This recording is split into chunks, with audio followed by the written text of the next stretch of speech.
I wish that this book had existed when I first started to learn to quilt because it is absolutely amazing. I'm Michelle from Michelle's Romantic Tangle, and today I'm going to flip through Mini Masterpieces by Alyce Blyth. This one came out in 2019, and it will walk you through learning to quilt. It actually has a great section on what supplies you will need and the techniques. There are 12 small quilt projects, each one teaching you a different technique that you'll need to learn, or that you can learn for quilting. You don't have to know how to do all this stuff. It starts with simple squares and a 9 patch, which is one of the basic building blocks of quilting. And then once you have done your sample block, it gives you a small quilt to make. These are little quilts. This one's 24 inches square. And the author quilted almost all of the quilts on her own domestic sewing machine. She shows close-up pictures of the quilting and explains why she did what she did.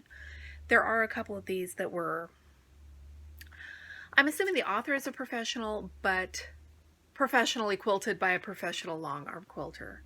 There's a chapter on strip piecing, which gives you a little rail fence quilt. And like I said, I wish that I had had this when I got started. There are snowball blocks, and this is when the quilts get a little beyond what I would expect from a snowball block. But knowing how to do a snowball block, you can make that quilt. That one's called Abacus. And again, these are little quilts, which I love because they're cute. You can make them with minimal supplies.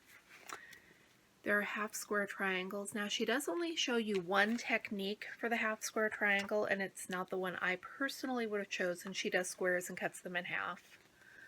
I prefer to cut my triangles, but that's me and my personal taste. I love this little quilt. And I would, like I said, I would love to have had this. I plan on jumping in after about lesson 6, because there are techniques here I still haven't learned in almost 15 years of quilting. Lesson 5 is flying geese, and again, these little quilts are, she teaches you a basic technique and then shows you a quilt to make that goes beyond that technique, which I really love.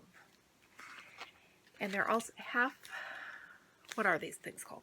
Half rectangle triangles. I have never been able to learn how to do these. I don't know why.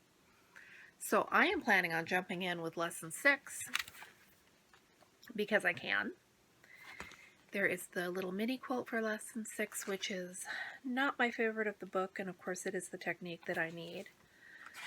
She also does simple curves. I know a lot, that without the glare, I know a lot of quilters who just won't do curves because they have been told they're hard.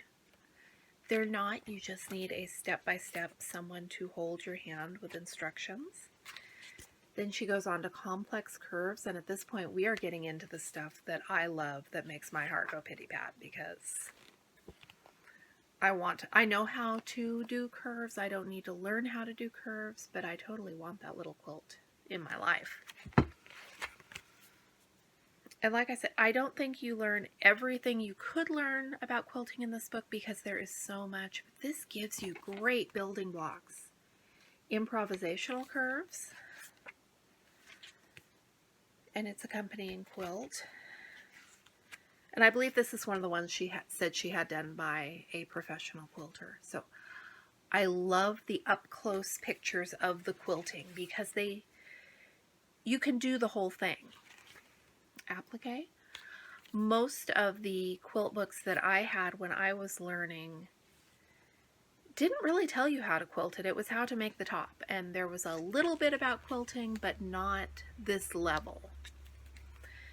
This holds your hand through the process. English paper piecing, which I have not yet tried, which is another reason that I am excited to try this book. And like I said, I'll jump in with the later chapters.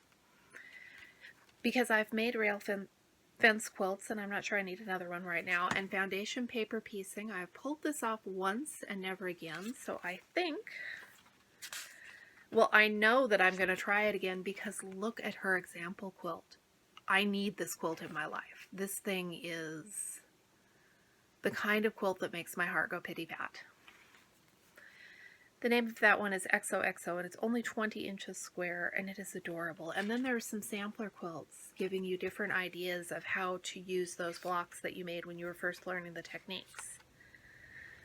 I believe you'll have to make duplicate blocks to make those happen, but why not?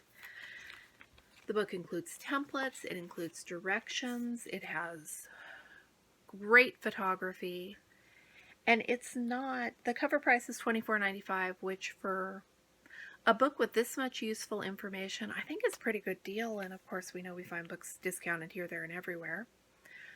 So thanks for watching. I am Michelle with Michelle's Romantic Tangle. This is Mini Masterpieces by Alyce Blyth. I highly recommend it. You can tell by the tags I found it at the library. And like I said, it came out in just last year, so I'm sure it is still available. If you are a beginning quilter or want to learn some of the skills that you've missed, check this one out. It doesn't teach you everything. I noticed that Y seams were missing, which is another hole in my quilting arsenal, but there is no way that a book with 12 units in it like this one could find the space to include everything you need to know.